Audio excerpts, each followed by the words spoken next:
اللہ تعالیٰ نے اس کے جواب میں کیا فرمایا؟ اس جگہ پر ہر جگہ جواب ڈفرنٹ آئے گا. یہاں پر کیا جواب آیا؟ ما آمنت قبلہم من قریۃ اہلکناہا، ان سے پہلے جو بستیاں ہلاک کر دی گئیں ان کے رہنے والے بھی ایمان نہیں لے کر آئے تھے.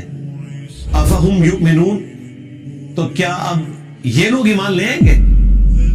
یعنی اللہ تعالیٰ نے اپنا ایک رول بتا دیا کہ اگلے انبیاء کے ماننے والوں کی ڈیمانڈ کے اوپر ہم نے منہ مانگے معجزات دکھائے، تو اس کا اینڈ رزلٹ یہی نکلا کہ ایمان وہ نہیں لے کر آئے. تو ان کے ساتھ بھی یہی ہونا ہے، اگر ہم نے ان کا منہ مانگا معجزہ دکھا دیا تو یہ ایمان نہیں لائیں گے. لیکن اس کے بعد رزلٹ کیا نکلے گا؟ وہ سورہ بنی اسرائیل میں اللہ تعالیٰ نے جب 9 معجزات کا ذکر کیا جو نبی الاسلام سے وہ ڈیمانڈ کرتے تھے، انہوں نے ایک پوری لسٹ ان کو پیش کی تھی کہ آپ آسمان پر چڑھ کر بتائیں، ہمارے سامنے چڑھیں اور ہمارے سامنے آپ کتاب لے کر اتریں، ہم مان لیں گے. آپ کا کوئی باغ ہو جس میں آپ نہریں رواں کر دیں، آپ کا سونے کا کوئی گھر ہو، اس قسم کی وہ ڈیمانڈ کرتے تھے. اس کے جواب میں اللہ تعالیٰ نے فرمایا کہ تم فرماؤ کہ میں بشر ہوں، رسول ہوں، میرا کام دعوت حق پیش کرنا ہے. یہ معجزات اللہ کے پاس ہے.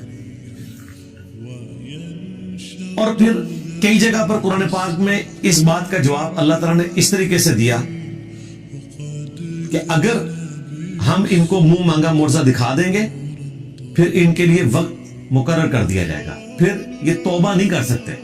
اگر ایمان نہیں لائیں گے تو ہلاک کر دیے جائیں گے، جس طرح کے اگلے لوگ ہلاک کر دیے گئے. سورۃ المائدہ کے اینڈ میں بھی آتا ہے نا، جب عیسی علیہ السلام کے ماننے والوں نے کہا نا کہ آپ آسمان سے ہمارے لیے کھانا نازل ہونے کی دعا کریں، تو عیسی علیہ السلام نے کیا کہا تھا کہ اگر تمہیں یہ منہ مانگا معجزہ دکھایا گیا اور یہ کھانا نازل ہوا اور پھر جس نے انکار کیا پھر اللہ تعالیٰ کی طرف سے عذاب آئے گا. یہ اللہ تعالیٰ نے فرمایا کہ میری طرف سے اعلان ہے، ان کو سنا دو.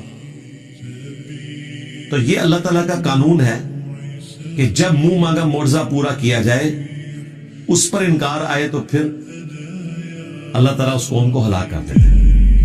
لہٰذا یہ اللہ تعالیٰ کی رحمت ہے کہ منہ مانگا معجزہ نہ دکھایا جائے.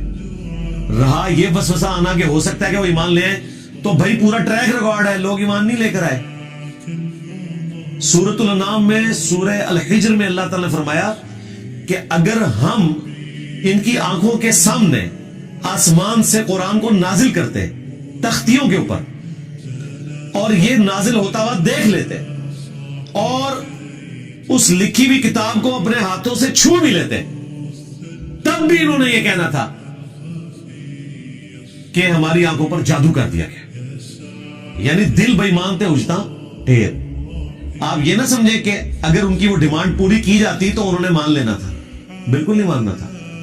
کیا جادوگروں کے ایمان لانے کے بعد فرعون نے مان لیا تھا کہ میرے ایکسپرٹس نے ڈکلیئر کر دیا ہے کہ یہ جادو نہیں ہے، یہ پیغمبر ہے؟ نہیں مانا. تو یہ اللہ کی رحمت ہے، منہ مانگا معجزہ نہ دکھانا. اگر منہ مانگا معجزہ دکھا دیا جائے تو پھر اللہ تعالیٰ کا عذاب آ جاتا ہے اور پھر وہ عذاب ٹلتا نہیں ہے. اگر کوئی اس وقت توبہ بھی کرے اس کی توبہ قبول نہیں. یہی بات اللہ تعالیٰ نے یہاں کی. کیا ان سے پہلے لوگ جن کو ہم نے ہلاک کیا ان قوموں کو وہ ایمان لے آئے تھے جو یہ ایمان لے آئیں گے؟ اب اس سے یہ بھی پتا چل گیا کہ نبی علیہ السلام کو اللہ تعالیٰ نے کافروں کو دکھانے کی خاطر اس قسم کا کوئی معجزہ نہیں دیا جو کافر ڈیمانڈ کیا کرتے تھے.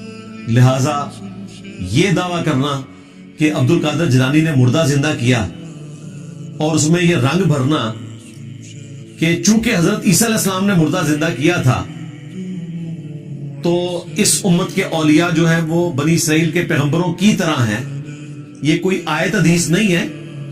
یہ ایک آپ سمجھ لیں قرآن و حدیث سے ڈڈکٹ ہوئی ہے بات، اور وہ صرف علماء کے لیے نہیں ہے کہ پوری امت ہی نبیوں والا کام کر رہی ہے.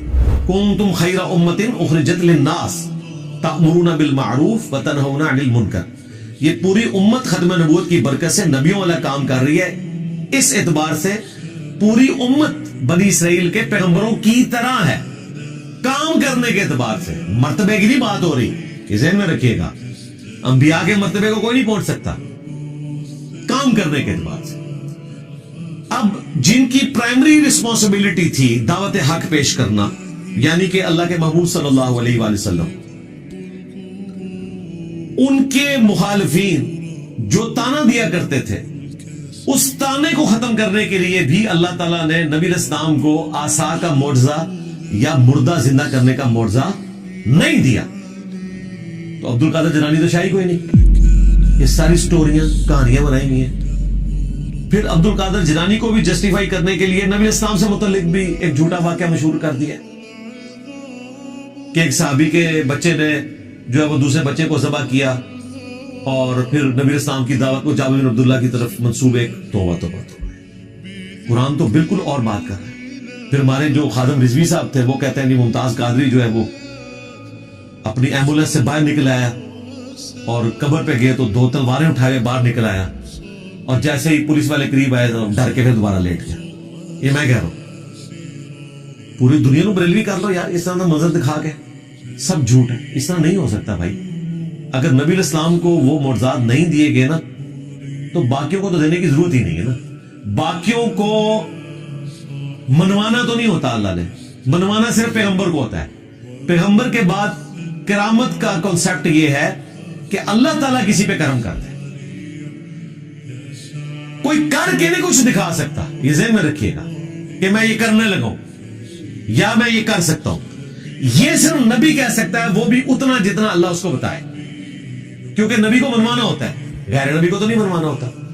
تو نبی علیہ السلام کے بارے میں کافر اتنی بڑی بڑی باتیں کر رہے ہیں اور اس کی کنکلوژن اس اعتبار سے کر رہے ہیں کہ اچھا تو واقعی اگر نبی ہے نا، تو شاعر نہیں ہے، تجھے پریشان خواب نہیں آتے، تو نے اللہ پر جھوٹ نہیں باندھا، تو اگلے لوگوں کی کہانیاں بیان نہیں کرتا، تو جادوگر نہیں ہے، تو مجنون نہیں ہے، تو ٹھیک ہے جو تو نے خود معجزات بیان کیے نا ان میں سے کوئی ایک معجزہ کر کے دکھا دے. سورۃ النام میں اللہ تعالیٰ نے فرمایا اے نبی ہم نے تو معجزہ نہیں دکھانا جو یہ ڈیمانڈ کر رہے ہیں. تم سے ہو سکے تو زمین میں کوئی سرنگ تلاش کر لو یا آسمان پہ سیڑھی لگا دو اور کوئی معجزہ لے آؤ، اور اے نبی جاہلوں میں نہ ہو. اتنے سخت الفاظ ہیں. یہ قرآن ہے بھائی، یہ کتابوں کا خدا ہے، یہ بابوں کا خدا نہیں ہے، یہ بابوں کا پیغمبر نہیں ہے، یہ بابوں کا دین نہیں ہے، یہ کتابوں کا دین ہے. جو واقعی صحیح بات اللہ تعالیٰ کی طرف سے انسانیت کو پہنچائی گئی ہے. تو کلیئر کٹ اللہ تعالیٰ نے فرمایا کہ چونکہ اگلے لوگ ایمان نہیں لے کر آئے تھے، یہ بھی نہیں لائیں گے، لہٰذا ان کے لیے یہ ہے کہ انہیں ڈھیل دی جائے اور منہ مانگا معجزہ نہ دکھایا جائے. سورۃ الانبیاء کی 6 آیات پوری ہوئی ہیں اور مسلمانوں کی اکثریت کا عقیدہ اس کا جنازہ نکل گیا ہے کہ اس عقیدے کا کوئی لینا دینا نہیں ہے قرآن و سنت کے عقائد کے ساتھ. سورۃ الانبیاء یہ پڑھ کے بتا دیتے تو انہیں پتا چل جاتا کہ انبیاء کا کیا سٹیٹس ہے. اس کے جواب میں اگر یہ قرآن کی آیات آدھی پڑھی جائے اور ان سے پوچھا جائے کہ بتاؤ پھر اللہ نے کیا جواب دیا ہوگا، تو یہ تو آپ کو یہ بتائیں گے کہ اللہ تعالیٰ نے پھر معجزات دے دیے ہوں گے. تو ایسا نہیں ہوا. سورۃ العنکبوت میں اللہ تعالیٰ نے فرمایا کہ اے نبی اس قرآن کے نزول سے پہلے نہ تو آپ کتاب میں سے کچھ پڑھ سکتے تھے، نہ اپنے دائیں ہاتھ سے کچھ لکھ سکتے تھے، ورنہ یہ چیز کافروں کو شک میں مبتلا کر دیتی کہ یہ کتاب آپ نے خود لکھ لی ہے. کیا ان کے لیے کافی نہیں ہے کہ اللہ تعالیٰ کی آیات صبح شام ان پر تلاوت کی جاتی ہیں؟ یہ معجزہ ہے. تو دعوی نبوت والا معجزہ نبی علیہ السلام کا قرآن ہے. جس طرح کہ عیسیٰ علیہ السلام کا مردوں کو زندہ کرنا اور موسیٰ علیہ السلام کا لاٹھی کو پھینک کر اژدہا بنانا اور اسے ہاتھ لگانا اور دوبارہ اس کا لاٹھی بننا، اس طریقے پہ نبی علیہ السلام کا معجزہ یہ قرآن ہے. یہ سورۃ العنکبوت میں اور کئی صورتوں میں ذکر ہوا اور نبی علیہ السلام نے تو بالکل کھول کر اس کو مزید بیان کیا. بخاری مسلم میں حدیث ہے اللہ تعالیٰ نے ہر نبی کو کوئی نہ کوئی معجزہ دیا تھا. یہ معجزہ تو ہم ویسے علم الکلام میں استعمال کرتے ہیں، قرآن و سنت میں اس کے لیے ٹرم آتی ہے آیتن. یہاں پر بھی دیکھ لیں فَلْيَأْتِنَا بِآیَةٍ، نشانی، معجزہ عقل کو عاجز کر دینے والی چیز، فزیکل فینومینا آف نیچر کو توڑنے والی چیز، اس لیے ہم یہ معجزہ کی ٹرم استعمال کرتے ہیں. ویسے اس کے لیے ٹرم ہے آیا، نشانی. تو اللہ تبارک و تعالیٰ نے نبی علیہ السلام کو قرآن کا معجزہ دیا. بخاری مسلم میں اس حدیث میں آتا ہے کہ ہر نبی کو معجزہ دیا، مجھے اللہ تعالیٰ نے وحی کا معجزہ دیا ہے، میں اللہ سے امید کرتا ہوں قیامت کے دن سب سے زیادہ متبعین میری امت سے ہوں گے، کیونکہ اللہ تعالیٰ نے مجھے ایک یونیک معجزہ دیا ہے، وحی کا معجزہ۔ اور وہ بخاری مسلم میں آتا ہے کہ جنتیوں کا نصف امت محمدیہ سے ہے صلی اللہ علیہ وآلہ وسلم، کیونکہ معجزہ سب سے بڑا ہے۔ لاجیکلی اس سے بیسٹ کوئی آپشن ہو نہیں سکتا تھا۔ ختم نبوت کے بعد اگر انسانی ہسٹری نے ہزاروں سال تک چلنا ہے اور کسی پیغمبر نے نہیں آنا، اور اس آخری پیغمبر نے قیامت تک کے لیے پیغمبر ہونا ہے، تو اس کا لازمی نتیجہ ہے کہ اس کا معجزہ بھی پھر قیامت تک زندہ رہے۔ یہ ختم نبوت کا تقاضا تھا، اور وہی اللہ نے کیا کہ اس کتاب کو محفوظ کر دیا۔ انا نحن نزلنا الذکر وانا له لحافظون، بے شک اس ذکر اللہ کی یاد دہانی کروانے والی کتاب کو ہم نے نازل کیا، ہم ہی اس کی حفاظت کرنے والے ہیں۔ اگلی کتابوں کی حفاظت اس لیے نہیں ہوئی کہ کتابیں بدلتی تھی تو نیا پیغمبر آ جاتا تھا اور بتا دیتا تھا کہ یہ گڑبڑ ہو گئی ہے، یہ ٹیمپر ہو گیا۔ اب چونکہ پیغمبر نے نہیں آنا، ختم نبوت ہو چکی ہے، اب بھی اگر کتاب بدل جاتی تو ہم سارے جنتی ہو جاتے ہیں۔ ہمارے پاس سب سے بڑا بہانہ آ جاتا کہ یا اللہ ہمارے پاس تو پیغمبر بھی کوئی نہیں، اور پیغمبر جو کتاب چھوڑ کر گئے تھے وہ تبدیل ہوگی، ہم کہاں سے ہدایت حاصل کرتے ہیں؟ اس لیے اللہ تعالیٰ نے اس کتاب کو محفوظ کیا۔ یہ قیامت تک کے لیے نبی اسلام کا معجزہ ہے۔ دو خصوصیات ہیں رسول اللہ کی ایسی جو آپ کو ممتاز کرتی ہیں باقی انبیاء سے، ویسے تو بہت ساری ہیں، یہ ڈومیننٹ۔ ایک آپ علیہ السلام کا معجزہ کتاب کی شکل میں ہے، اگلے انبیاء والا معجزہ نہیں ہے۔ ویسے آپ کے معجزات بخاری مسلم میں رپورٹ ہوئے، کبھی مبارک انگلیوں سے پانی کے چشمے جاری ہوئے، لیکن وہ صرف صحابہ کے اندر ان کے ایمان میں اضافے کے لیے۔ یہ کبھی نہیں ہوا کہ آپ نے کافروں کو کہا ہو کہ یہ دیکھو میں اپنی انگلیوں سے پانی کے چشمے جاری کرنے لگا ہوں۔ میں آپ کو دعوے سے کہتا ہوں کہ یہ اتنا بڑا معجزہ تھا کہ شاید چند لوگوں کی قسمت بدل جاتی، لیکن اللہ نے کہا کہ ان کی مرضی کا میں نے معجزہ بتانا ہے، ان کے سامنے نہیں ہوگا۔ ہاں، یہ جتنے معجزات آئے ہیں یہ مسلمانوں کے سامنے ہوئے ہیں۔ مسلم شریف میں آیا کہ دو درخت اپنی جڑوں سے اکھڑے نبی علیہ السلام کے اشارہ کرنے پہ، اور وہ مل گئے، نبی علیہ السلام رفع حاجت کے لیے اس کے پیچھے گئے، اور پھر دوبارہ سے وہ اپنی جگہ پر چلے گئے۔ صحیح بخاری میں آیا کہ عبداللہ ابن مسعود کہتے ہیں ہم حضور کے ساتھ بعض اوقات کھانا کھاتے تھے تو لقمے میں سے اللہ کی تسبیح کی آواز آتی تھی۔ اسی طریقے سے صحیح بخاری میں آیا نبی علیہ السلام کو ملنے کے لیے صحابہ آئے، آپ نے ان کو ایک لاٹھی دی جو ٹارچ کی طرح روشن ہو گئی، اور جب وہ ایسی پگڈنڈی پر پہنچے جہاں سے راستہ مختلف تھا تو اس کے پھر دو حصے ہو گئے، آدھی روشنی ان کے ساتھ چل پڑی، آدھی ان کے ساتھ۔ تو اس طرح کے معجزات نبی علیہ السلام کی مبارک زندگی میں صحابہ کے ساتھ بھی ہوئے ہیں، لیکن وہ صحابہ کی کرامت نہیں ہے، نبی علیہ السلام کا معجزہ ہے۔ صحیح بخاری میں آیا کہ ایک صحابی جن کو کافروں نے قید کر دیا تھا، ان کے لیے انگوروں کا ایک خوشہ آ گیا اور وہ کھا رہے تھے، اور جن لوگوں نے قید کیا وہ ایک دم پریشان ہو گئے، اللہ تعالیٰ کی طرف سے غیبی مدد آئی۔ صحیح بخاری میں آتا ہے ایک صحابی کو جب بے دردی سے شہید کیا گیا، ان کی لاش کی حفاظت کے لیے بہت زیادہ بھیڑیں آ گئی، مکھیاں، شہد کی مکھیاں یا دوسری، اور ان کی لاش کی بے حرمتی نہیں ہونے دی۔ دوسری طرف حضرت حمزہ کی لاش کی بے حرمتی ہوگی۔ اللہ تعالیٰ جب چاہتا ہے اس طرح کی چیزیں دکھاتا ہے۔ نبی علیہ السلام کی مبارک زندگی میں جو صحابہ کرام کے ساتھ اس قسم کے واقعات ہیں نا، وہ نبی علیہ السلام کے معجزات ہیں۔ آپ کے دنیا سے جانے کے بعد صرف معجزہ یا کرامت یہ ہے کہ کوئی شخص دعا کرے اور اللہ تعالیٰ اس کی دعا قبول کر لے، اور وہ بھی فزیکل فینومینا کے اندر یہ ذہن میں رکھیے گا۔ جس طرح دلائل النبوہ امام بیہقی کی کتاب میں آتا ہے کہ انس بن مالک کے کسان نے کہا کہ اس دفعہ بارشیں نہیں ہوئی ہیں، لگتا ہے کہ ہم قحط کا شکار ہوں گے، تو انہوں نے اپنی زمین میں کھڑے ہو کر دعا کی، اور تھوڑی دیر بعد جب واپس آئے تو کسان سے کہا کہ چیک کرو بارش ہوئی ہے کہ نہیں، تو وہ گیا تو بارش شروع ہوگی صرف ان کی زمین کے اوپر۔ تو یہ فزیکل فینومینا آف نیچر ہے نا، بارش ہونا فزیکل فینومینا ہے، صرف دعا قبول ہوئی کہ اللہ تعالیٰ نے بادل بھیج دیے۔ تو کر کے دکھانا اس طرح کی کوئی کرامت نہیں۔ یہ تخت بلقیس کا واقعہ بھی ہم بھی اسے سمجھانے کے لیے کبھی کبھار کرامت کہہ دیتے ہیں، ایکچولی وہ کرامت کوئی نہیں ہے، وہ تو دعویٰ ہے۔ وہ اسی طریقے سے جس طرح میں دعویٰ کروں کہ میں آپ کو بلٹ ٹرین میں 1 گھنٹے کے اندر اندر یہاں سے کراچی بھجوا سکتا ہوں، اگر بلٹ ٹرین ہو، اور میں اسے پورا کر دوں، تو ظاہر ہے یہ ایک فزیکل علم ہے. ہاں، بغیر کسی ریسورس کے، بغیر کسی علم کے کوئی شخص خامخواہ دعویٰ کرتا رہے تو وہ پاسبل نہیں ہے. کرامت اور معجزہ دعویٰ کر کے نہیں ہوتا. معجزہ تو کسی حد میں ہو سکتا ہے کہ جہاں اللہ تعالیٰ اجازت دے نبی کو، اور وہ بھی جتنی اجازت دے. موسیٰ علیہ السلام کو صرف یہ پتا تھا کہ اس لاٹھی نے اژدہا بننا ہے، یہ نہیں پتا تھا کہ لاٹھی میں پانی میں ماروں تو راستہ بن جائے گا. وہ عین اس وقت وہی آئی تو پتا چلا کہ اچھا یہ کام بھی یہ لاٹھی کر سکتی ہے. اور پہلی دفعہ جب یہ ہوا تھا موسیٰ علیہ السلام تو ڈر کے خود بھاگ گئے تھے. قرآن میں آتا ہے خود تو انہوں نے کیا نہیں تھا، ورنہ بھاگتے تو نہ. تو معجزہ بھی صرف اس حد تک ہے کہ اللہ تبارک و تعالیٰ کسی نبی کو دے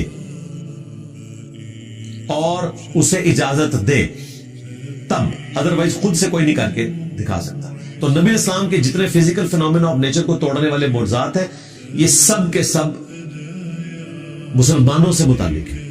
ایک نشانی ایسی ہے جو بالکل سٹارٹ میں آئی، وہ چاند کا 2 ٹکڑے ہونا تھا. That's all. باقی جتنے فزیکل فینومینا آف نیچر کو توڑنے والے معجزات ہیں وہ صحابہ کرام کے درمیان ہیں. آپ کی دعا کی برکت سے 10 بندوں کا کھانا 300 بندوں نے کھا لیا اور اتنا ہی رہا. بخاری مسلم میں آتا ہے یہ بس صحابہ کرام میں رہا، کافروں کے لیے نہیں. تو نبی اسلام کی 2 خصوصیات کیا ہیں؟ آپ کا معجزہ اگلے انبیاء والا نہیں، دعوی نبوت والا قرآن ہے، کیونکہ آپ کی نبوت قیامت تک کے لیے. اور دوسری خصوصیت، اگلے انبیاء کا انکار کرنے پر اللہ کی طرف سے آسمان سے عذاب آتا تھا، چنگھاڑ کی شکل میں، پتھروں کی بارش کی شکل میں، سمندر میں غرق ہونے کی شکل میں، وبائی امراض کی شکل میں. لیکن نبی اسلام کے کیس میں اس طرح کا کوئی عذاب نہیں آیا. اگر آیا تو قتال کی شکل میں آیا، جو قرآن میں سورہ توبہ میں آیا کہ ہم مسلمانوں کے ہاتھوں سے ان کو عذاب دیں گے. تھوڑی بہت آزمائشیں آئیں قحط سالی کی شکل میں، بخاری میں آتا ہے، اور نبی اسلام سے وہ دعا بھی کرواتے تھے. لیکن جو بڑے لیول کا عذاب ہے وہ قتال کی شکل میں اللہ تعالیٰ نے صحابہ کرام کی تلوار کو مسلط کیا.